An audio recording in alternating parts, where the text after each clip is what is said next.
Welcome to the second episode of Raederle's Teeth Remineralizing Masterclass. Once again, I'm your host, Raederle. In the first lesson, we covered the protocol that you need for surefire, fast bone regeneration. From there, this masterclass explains the protocol so that you can understand why it works and how to do it. In the first lesson, we talked about salivary glands, balancing vitamins A and D, EPA and DHA, long-chain fatty acids, and also the ancient Ayurvedic practice of oil pulling. In today's lesson, we're going to talk about my personal background and why I'm interested in dental healing. We're also going to talk about vitamin C, the calcium to phosphorus ratio, and healing cavities as a vegan. Let's begin.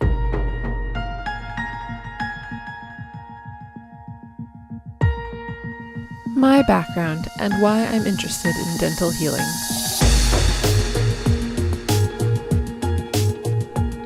Between misdiagnosis and general lack of good results from doctors and dentists alike, I swore off them both at the age of 16. At the age of 26, I developed an infection around a wisdom tooth and the adjoining tooth that was a painful life interruption. This led to my own healing path and writing, Cure Pericoronitis and Periodontitis, naturally. However, later, at the age of 28, I had pain in the same area again, but this time it was definitely tooth decay. So I hit the research again and began another lifestyle overhaul. Well after that overhaul, late in my 29th year, I saw a dentist for the first time in around 13 years. She reported that all of my teeth were hard and none of them were in a state of decay. I had worried because some of my teeth still had discoloration, but she told me that those cavities looked very old, as if they had not been in a state of decay for a decade. I knew otherwise, but didn't mention it. While I was getting my teeth cleaned, I asked the woman how long she thought it had been since I had had a dental cleaning. Her answer pleased me so much that I have decided to include our exchange at the end of this masterclass. Let me back up a little further and add more context to what I'm telling you. I worked for the Vegetarian Health Institute as their lead editor for 5 years in my early 20s. I was getting paid to edit 20-page reports on subjects such as vitamin K2, vitamin D, and fluoride. I was paid to compile survey results from thousands of vegetarians and vegans, as well as write the exams for becoming a certified graduate of the Institute. It was very educational. It also allowed me to travel while I worked remotely, leading to my book, Living Big and Traveling Far on $8,000 a year or less. I'm a self-made woman. I refuse to settle for anything less than an extraordinary life. Whether it comes to having a soulmate connection in my marriage, or having a satisfying diet that keeps me healthy and energetic, I find it imperative to aim for the moon. Unfortunately, I've never had a fantastic teacher that I could apprentice to and learn everything that I wanted to know, and so I taught myself HTML from reading the source code of websites when I was 12. At the age of 16, I began teaching myself to heal from stomach ulcers, although due to my misdiagnosis, I had to start by simply finding out what was wrong with me. I taught myself digital painting and art in general over the course of my teenage years. I taught myself the secrets of ecstatic connection through heart-wrenching trial and error, treating my search for the one as a full-time job for a full 9 months when I was 19. I say all of this not to brag exactly, but to illustrate how naturally it came to be that I learned to heal my cavities in my late 20s.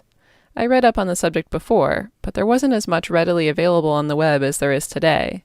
Now, stories of cavity healing are abundant on the web, and now there's even books on the subject.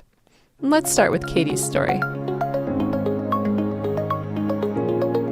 Katie's story from Wellness Mama. Katie writes, in early 2010, my regular dental checkup revealed that I had some soft spots and a lot of plaque on my teeth.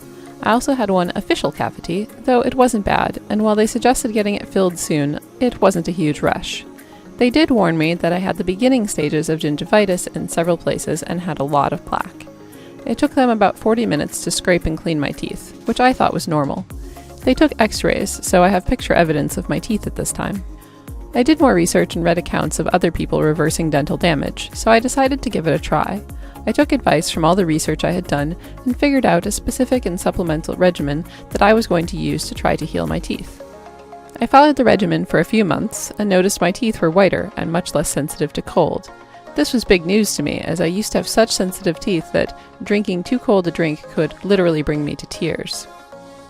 It was fall of 2011, over a year later, before I finally got around to making it back to the dentist.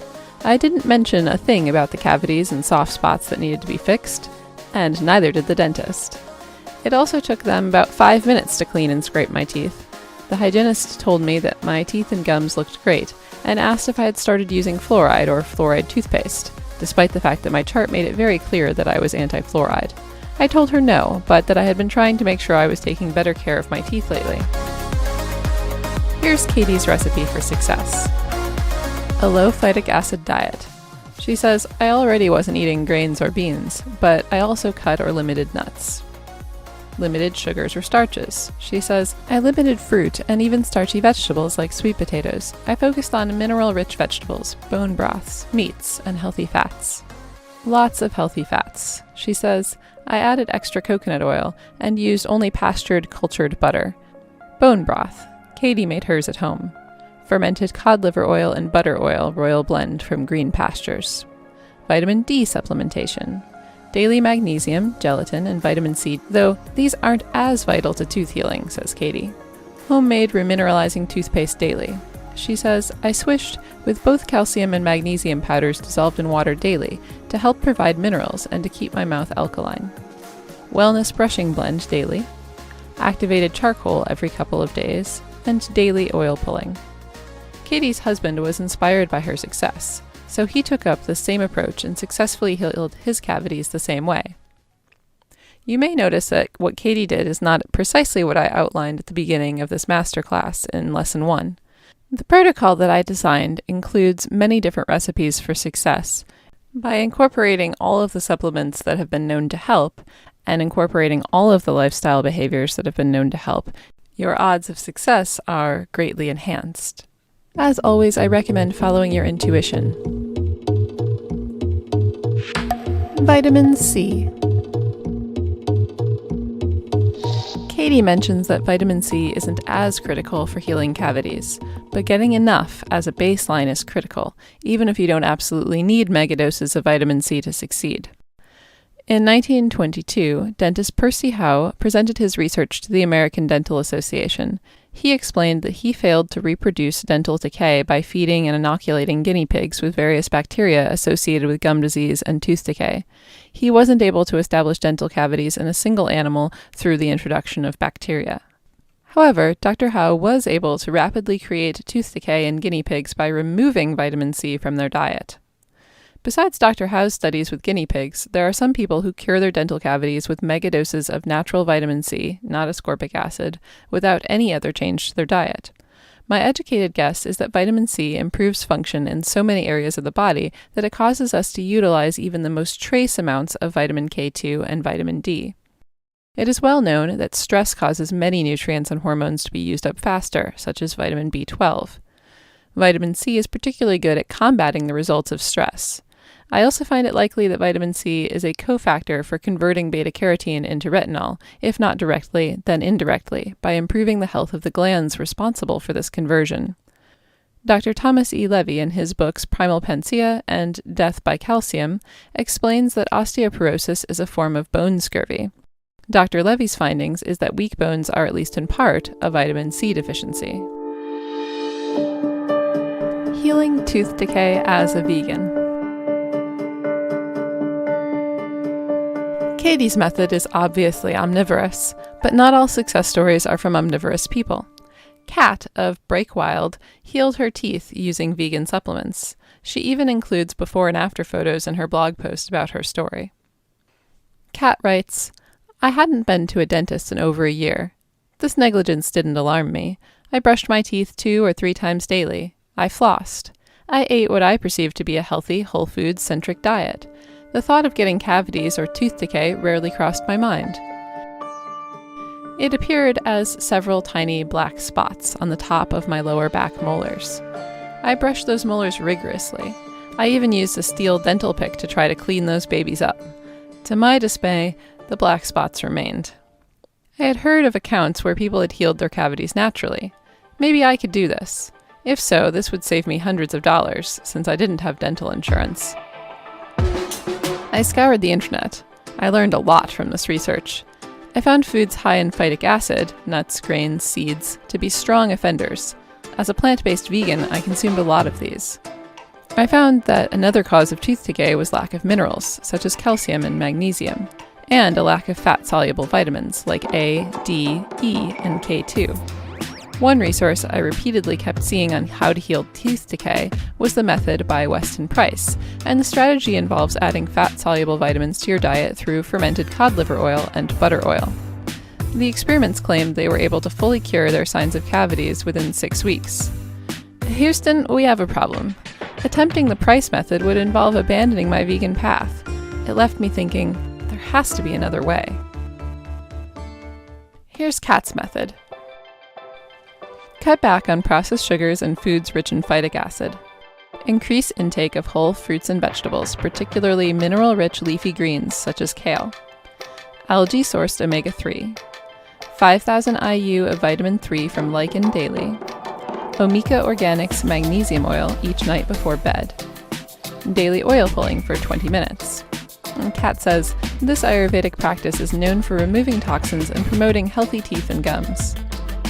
Brushing 2 or 3 times daily, and flossing at least 3 times per week, if not daily. And here are Kat's results. She writes, at the 4-week mark, one of the black cavity spots on the bottom right molar had vanished.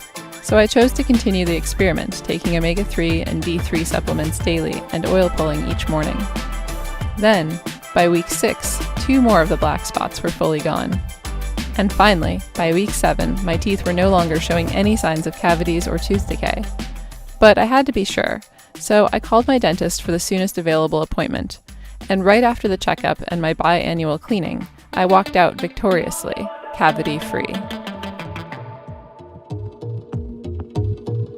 Calcium from supplements. At the beginning of this masterclass, I outline a protocol including 2 grams of calcium per day. Few people manage to get 2 grams of calcium from their diet each day. To achieve this amount, you may want to take a supplement. My favorite is Naturello's Bone Strength. This supplement is a fantastic blend of alkaline minerals, which are not only good for your bones, but for every system in your body. I take extra around my period, and it dramatically reduces menstrual cramps and bleeding. To learn all about having an easier period, read my article, Eliminating Menstrual Cramps, PMS, Bloating, and Excessive Bleeding, for good. I discovered Naturello's Bone Strength while doing a massive investigation into supplements, providing calcium and claiming to be good for bones. Whenever I encountered an unfamiliar ingredient, I researched it. Many of the ingredients in common calcium supplements are disturbing. I created a spreadsheet comparing over 25 of the leading bone health supplements to make it easier for me to see what each supplement was offering for the price. You can view it in my bone health supplement comparison sheet. I was most pleased with the value offered by Naturello's Bone Strength, and I've also been pleased with the benefits of taking it. That said, it is possible to get 2 grams of calcium each day from your diet.